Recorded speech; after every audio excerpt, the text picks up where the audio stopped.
Jamal Hill, your time has come, buddy. Me and your pussy, that's what's happening. Nigga, shut the fuck up, boy. That's right. I'm picking you, as you can tell. I don't think that Jamal Hill has what it takes to knock out Jiri, just as Alex did. Stylistically, Jamal will land on Jiri. We know that, just like everyone did, just like Alex did. But the difference is that not only will he land less than Alex did, just simply because he's not at the same skill level as an Alex Pereira, despite what he might think, but he has nowhere near the same power, and I think everyone's forgetting that.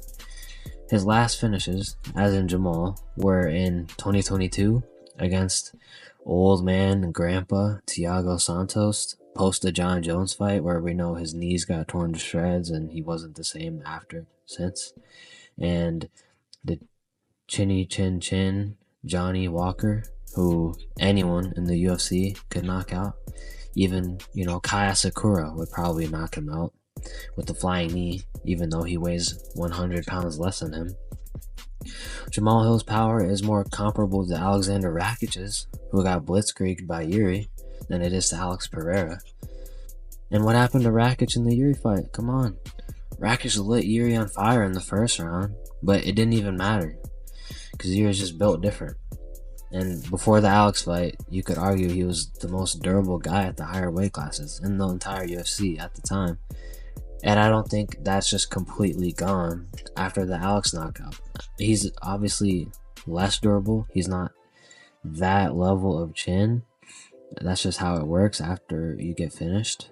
But I don't think it's gone that much to the point where Jamal is just going to lay him out with a big old hook like he's Alex. I mean, I think this fight goes pretty much exactly like the Rakic and Jiri fight, where despite Rakic being technically better than Jiri as a striker, and despite him lighting him up, he couldn't survive the pace and pressure that Jiri puts on you as the fight goes on.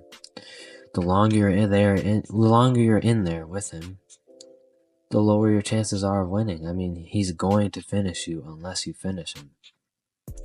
And no one except Alex Pereira, who I can't stress this enough, is leagues above Jamal Hill, has. So Jiri, as this fight goes on, as we reach the latter half of the second round, after he's eaten Jamal's best shots, we'll start to, put that mean mug that we've all seen and just march him down.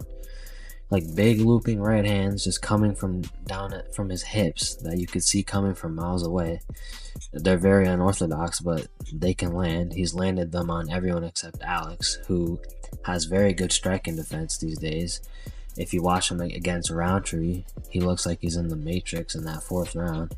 And Jamal, as we've seen, doesn't have the best striking defense, and neither does Jiri, but I don't think you can just go band for band, like chin for chin with Jiri. Like, if you want to beat Jiri, you've got to not get hit, and that's exactly how Alex did it. But if you're just gonna butt heads with him, you're not gonna survive. And I do think that Jiri is gonna land on this guy. Jamal's not just gonna evade all his shots like Alex did.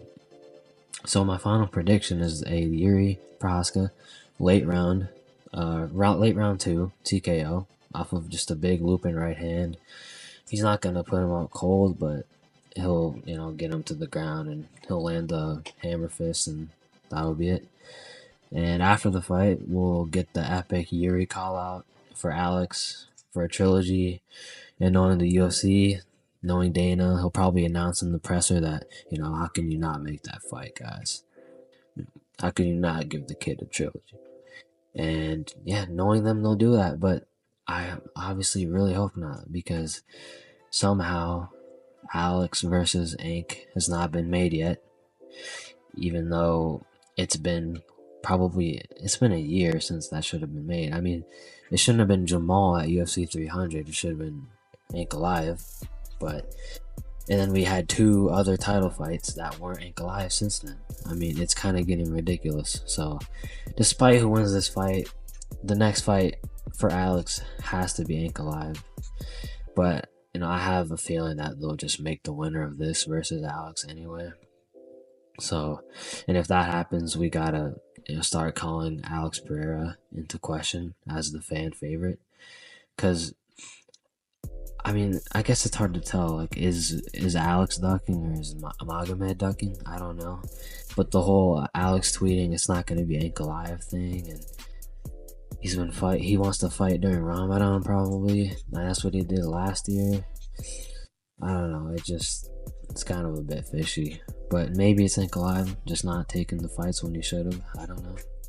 No one really knows but them. But yeah, I think they're somehow gonna make the Alex versus the winner of this fight. And as for Jamahal after the fight, he's definitely just gonna make some delusional rant on YouTube talking about how, he's gonna call Rakic probably and say that, I survived against Jiri longer than you did. I got caught. You got dominated by Jiri. He's gonna say that. You already know it. Or he'll call, Alex and say, if you fight Roundtree, or if you fight me like you fought Roundtree, you're getting laid out. So, yeah, I can just see it already. So, yeah, that's it. Thanks for watching. If you're here from my TikTok, thanks for checking out the YouTube. I'll be making consistent weekly content from here on out. And if you just found me randomly on your YouTube feed, thanks for checking it out as well. It's my first video, first of many. I'll be making an Islam versus Arman video later next week before the weekend, before 311, because I've been seeing a lot of comparisons for that fight to Kamaru versus Leon and how the circumstances are like identical. But I really think that's overblown, and I think we're kind of underestimating Islam a little bit. But yeah, more about that when you actually see the video. But anyway, hope y'all have a good day, and I'll see you on the next one.